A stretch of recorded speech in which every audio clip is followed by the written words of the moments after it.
سب سے پہلی بات تو یہ ہے کہ رمضان المبارک کے متعلق اللہ کے نبی کی ایک حدیث مبارکہ ہے۔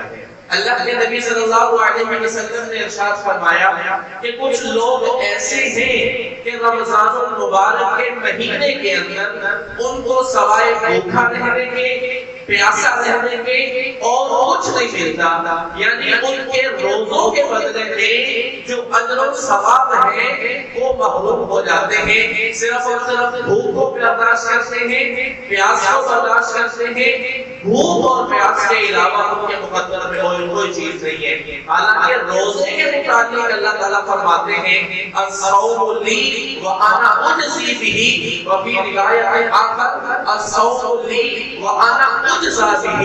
اللہ تعالیٰ فرماتے ہیں اللہ نے کسی عبادت کے بارے میں یہ نہیں فرمایا کہ یہ عبادت میرے لیے ہے میں اس کا اجر و ثواب دوں گا۔ روزہ ایک ایسی عبادت ہے جس کے بارے میں اللہ تعالیٰ فرماتے ہیں الصوم لی وانا اجزی بہ، کہ روزہ میرے لیے ہے اور میں اس کی جزا دوں گا۔ یا دوسری روایت کے مطابق روزہ میرے لیے ہے اور روزے کی جزا میں خود اللہ کی ذات دوں گا۔ کیوں؟ روزے کے بارے میں اللہ تعالیٰ نے ایسے کیوں فرمایا؟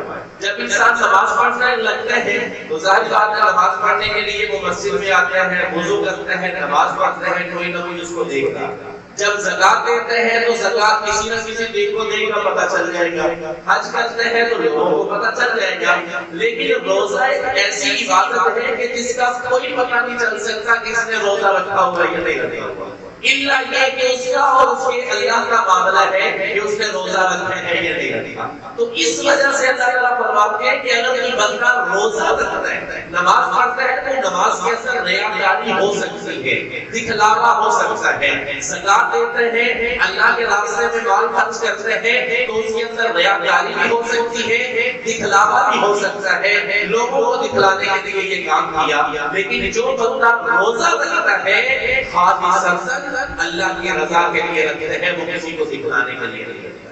تو اس وجہ سے اللہ تعالیٰ فرماتے ہیں الصوم لی وانا اجزی بہ، کہ روزہ خاص میرے لیے ہے اور میں اللہ کو اس کی جزا دوں گا۔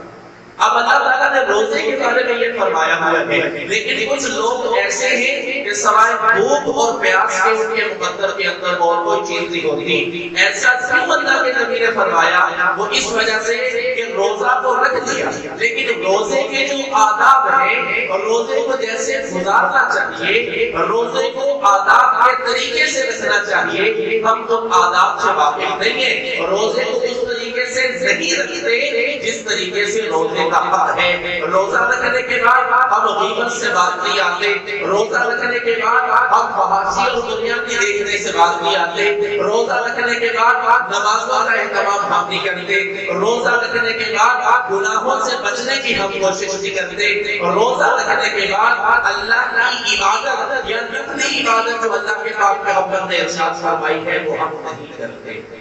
کم از کم اتنا تو کر لیں، آپ نیکی نہیں کر سکتے تو اپنے آپ کو گناہوں سے تو بچا دیں۔ ہم اپنے آپ کو گناہوں سے بھی نہیں بچاتے، نیکی بھی نہیں کرتے، جس کی وجہ سے اللہ کے نبی نے فرمایا کہ سوائے بھوک اور پیاس کے ان کے مقدر کے اندر کوئی چیز نہیں۔